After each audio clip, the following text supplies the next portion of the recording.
a little bit more about, Pacaso and maybe what some of those kind of early steps that you took were to start it as a marketplace? Yeah, so I started Pacaso with the fellow Zillow exec, and he's my co-founder and CEO. And I think our top 6 people are all from Zillow, and the first 20 employees basically came from Zillow.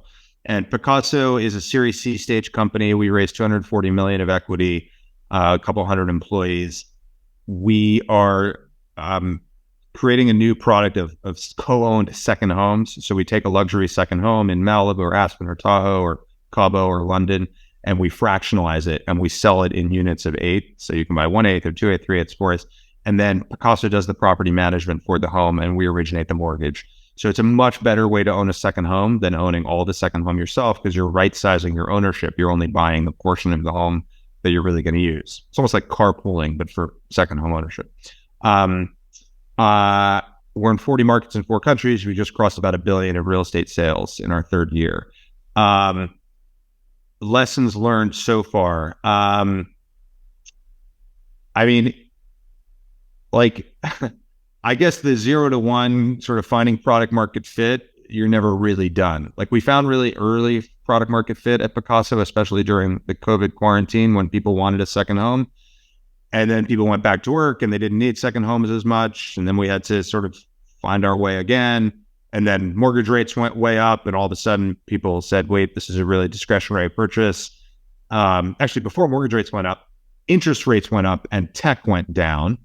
And all of a sudden, a lot of our customers felt poor and said, well, I don't need a Pacaso anymore, or I don't want $1 million. Yeah, I'm buying $1 million eighth of an $8 million home is better than buying $8 million, but maybe I don't need any of that.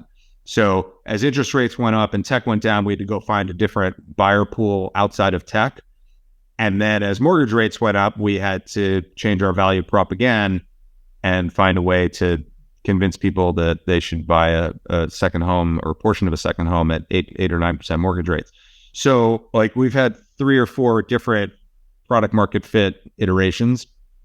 We did our, we did our layoff. We kind of had a lot of the same, it wasn't quite as dire as the Hotwire 9/11 store. I kind of glossed over the Zillow financial crisis story, but trust me that 2008 was a difficult time at Zillow as well, through the financial crisis and the mortgage meltdown and the real estate meltdown, where we had our layoffs and we had our, the same similar challenges to what Hotwire had in 9/11. So by the way, Mike, this is three for three. Companies I start 2 years later, there's a global catastrophe that my industry, travel, real estate, and then real estate again, is right at the center of terrorism, financial meltdown, mortgage meltdown, and then mortgage rate increase, which caused caused a huge slowdown.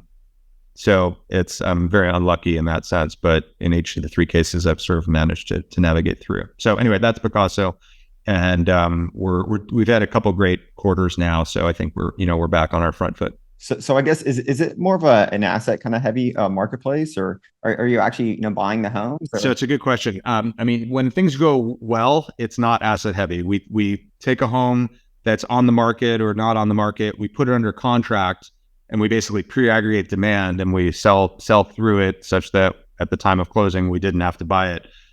Doesn't always work that way. Sometimes we have like 3/8 or 4/8 or 5/8 spoken for, and then we buy the rest and we own the stub for the next couple months, or sometimes next couple quarters if things don't work out the way they're supposed to. So it's supposed to be asset light. It's not always asset light, and that's a constant struggle of ours to try to become more asset light by pre-aggregating demand more.